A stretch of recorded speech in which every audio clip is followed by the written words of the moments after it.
Hello everyone, welcome back to comedy world. I hope आप लोग सब ठीक ठाक होंगे। हम स्टार्ट करते हैं। I am just want to form chapter 3। Let's get started. यहाँ पे हमें सबसे पहले जो है 4 साल पहले जेंगी हाउस दिखाया जा रहा होता है, जो कि जेंगी अपने बारे में बता रही होती है पास्ट में। तो वहाँ से स्टार्ट करते हैं, जहाँ वो बोलती है कि टेक्निकली स्पीकिंग शी सुई और मैं चाइल्डहुड फ्रेंड्स नहीं हैं, लेकिन हम एक दूसरे को जानते हैं बचपन से, क्योंकि हमारी फैमिलीज आपस में क्लोज थी। लेकिन जब मैं 7 साल की थी तो इसकी फैमिली जो है गरीब हो गई थी, और उसके बाद हमारा मिलना जुलना और साथ ही हम यहाँ देखते हैं कि वो यहाँ जा रही होती सीढ़ियों से, तो गिर जाती है, उसका पैर स्लिप होता है, तो कहती है हाँ, लेकिन उसको लगता है कि बहुत देर हो गई है बचने के लिए, लेकिन अचानक उसको कोई बचा लेता है। तो जब वो देखती है कि वो कौन है, तो वो उसको पीछे से बोलता है लड़का के ध्यान से, अनटिल उसकी 16th बर्थडे पार्टी तक। तो फिर जब वो खैर पीछे मुड़ के देखती है तो वो शीसुई होती है, तो वो दो आराम से सीढ़ियाँ उतर के चली जाती है। तो फिर पीछे मुड़ के देखती है, कहती है थैंक यू शीसुई।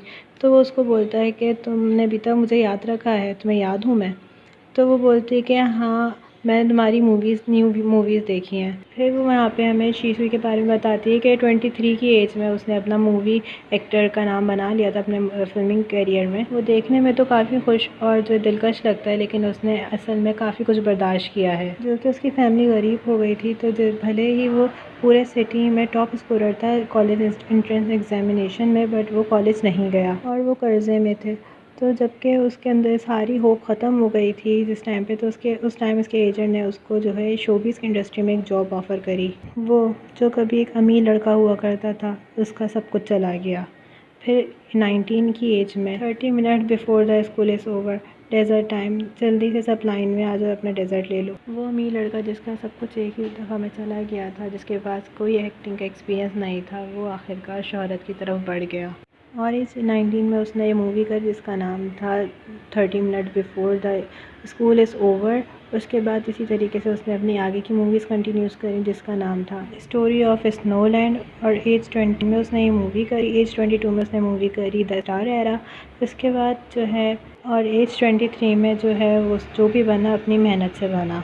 फिर यहाँ पे हम बैक टू सीन आते हैं उसकी बर्थडे पार्टी में, तो जहाँ पे वो उसको बोलता है हैप्पी बर्थडे, तो क्या मैं ये मेरा हॉनर मिल सकता है कि मैं जो है बर्थडे गर्ल के साथ डांस करूं। तो बोलती है क्यों नहीं। फिर वो डांस के लिए हाथ आगे बढ़ाता है, तो उसका हाथ पकड़ लेती है और सोचती है कि शायद जो है उस दिन उसकी आंखों में मुझे स्पार्कल्स नज़र आ रहे थे जब वो मुझे देख रहा था, और शायद बिकॉज मुझे उसके लिए काफ़ी सॉरी फील हो रहा था जिन सब चीज़ों से वो गुजरा इसलिए। लेकिन समहाउ मेरे अंदर कुछ ऐसी फीलिंग्स थी उसके लिए जो कि मैं डिस्क्राइब नहीं कर सकती थी। अगर मुझे वो फीलिंग्स एक अल्फाज में डिस्क्राइब करनी हो तो यकीनन होगी अ हार्डकोर फ़ैन। तो यहाँ हम वापस बैक टू सीन आते हैं, जब पिछले एपिसोड में हमने देखा था कि वो अपने अंकल की कंपनी आई थी और वहाँ पे वो शीशु के बारे में सोच रही थी।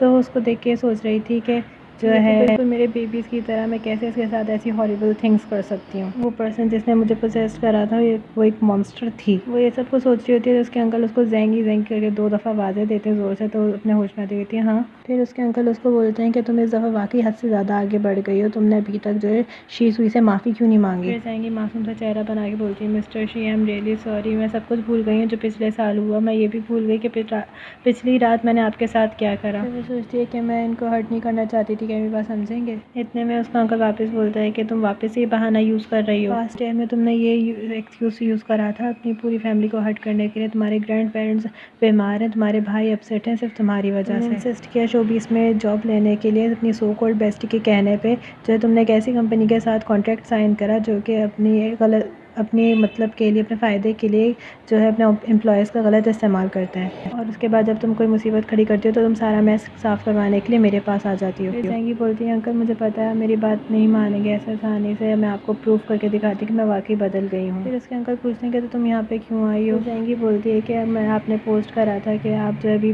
बिज़ी हैं, तो मुझे याद आया कि आप जो है मेरे जब भी बिज़ी होते हैं अपना खाना स्किप कर देते हैं, तो इसलिए मैं आपके लिए कुछ खाने के लिए लाई हूँ। फिर वो अपना टिफ़िन खोलती है जिसमें कि उसके कुछ खाने तो होता है, उसमें बोलती है कि आपके लिए मैंने कुछ जो है स्वीट डिशेस भी प्रिपेयर करी हैं। तो उसका अंकल बोलता है कि क्या सब तुमने जो है वो रेस्टोरेंट से ऑर्डर करा है, तुम पिछले साल अपनी मेमोरी भूल गई थी, तो तुमने काफ़ी अर्से से तुम खाना बनाना भी भूल गई थी उसमें, तो तुमने कुछ भी मेरे लिए नहीं बनाया था। ज़ेंगी बोलती है कि नहीं अंकल, मैंने वाकई में ही अपनी मेमोरी मेरी वापस आ गई है और ये सब कुछ मैंने खुद ही बनाया है। तो उसका अंकल बोलता है कि मैं तुम्हारे पे भरोसा नहीं कर रहा, तुम झूठ बोल रही हो, मुझे टेस्ट करने दो, फ़ौरन पता चल जाएगा कि तुम झूठ बोल रही हो या सच।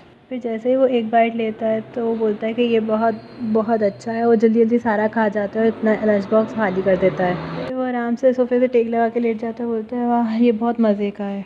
उसकी हरकतें जो है वो दोनों शीश हुई और जेंगी आराम से हंस के देख रहे होते हैं। तो फिर जेंगी उससे पूछती है तो अंकल अब आपको यकीन आ गया कि मेरी याददाश्त वापस आ गई है। और यहीं पे हमारा चैप्टर 3 एंड हो जाता है। मिलते हैं नेक्स्ट वीडियो में। Bye bye.